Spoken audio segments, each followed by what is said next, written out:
1A sectional 43. It has come down to the two top-ranked teams in that sectional, although it has been plenty of fun to watch how it played out. I know you were at the Busco AC game last week, calling it on the radio, so I'm going to ask about AC first. Southwood at Adams Central. AC just seems to be, and I'm not discounting Southwood because they're obviously a very good football team, but I feel like they're almost on a different level. They beat Busco 35-10. And, man, they flipped things around in the second quarter, right at the end of the second quarter. And, man, they put that team away almost by halftime. Yeah, it was, particularly how Cherubusco's offense is a 21-3 deficit for them is just devastating. It was 7-3. Cherubusco, who played well in the first half, particularly offensively, being able to move the football, in position to get within one on a field goal or take the lead going to the break.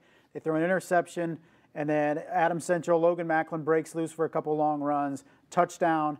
The kickoff's fumbled, another touchdown on a Hail Mary at the end. It's 21-3, and the game was effectively over at that point. But, you know, Logan Macklin is one of those guys, we talk so much about him.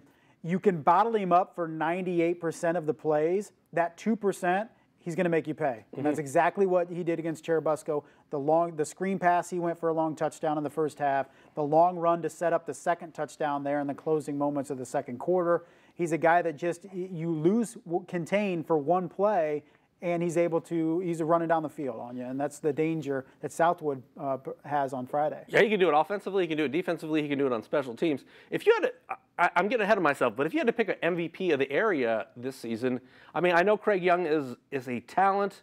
I know Joe Tipman is a top-level talent just like Craig, but if you had to pick an MVP, would it be Logan Macklin? Because I know it's 1A and people are going to say, but, I mean, he is so valuable and he can change the game like that. I think the definition of MVP in high school football is a guy that is a difference maker on both sides of the football field, and we see more of those two-way guys in the lower classes, so I think you trend toward the lower classes when you're looking at that award, and I think it's definitely Logan Macklin. I think the guy, one of the leading tacklers defensively. Of course, we know what he does offensively. He's the leading receiver for Adams Central as well. So, no doubt, MVP Logan Macklin, man.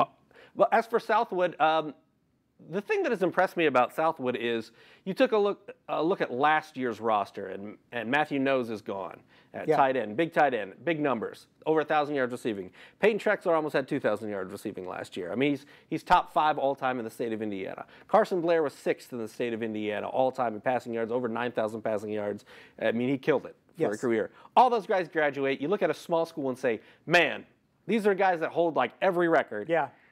There's no way that a small school can just replenish those guys, and yet here we are talking about a team that's undefeated and playing for a sectional championship. And they're doing it in a completely different way, right? I mean, the defense is as dominant as what the offense was last year. So they're winning in different ways. They're shutting out opponents. They're limiting them to points. And that's what makes Friday's matchup so interesting, because I think last year we looked at Southwood and say, yeah, they're scoring a lot of points, but we'll see how they look against Adams Central, and they dropped 50 on them. So I think we're talking now and going, yes, Southwood defense is good, but how does it match up against Adams Central? And I don't think you can be surprised if on Friday night Southwood is able to get enough defensive stops to beat the Flying Jets. I'm taking Adams Central in this game, but I think based on what happened last year, you cannot discount what Southwood has done the past couple years. Yeah, this is definitely one of the most interesting matchups in all of Northeast Indiana. What are you most looking forward to about this coming Friday night? As you know, we're finally to week 12. These are teams that have obviously played really good football, most of them all season long.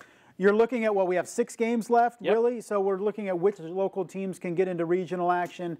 I want to see how Angola does against an undefeated #1 team. I want to see how Adams Central does against an undefeated team, and see where we stand next week. All right. Some teams trying to punch their path all the way down to Indianapolis. We'll see if it can happen with another step this week. That's Justin. I'm Glenn. We'll talk to you next Monday on Inside the Zone as we crown sectional champs.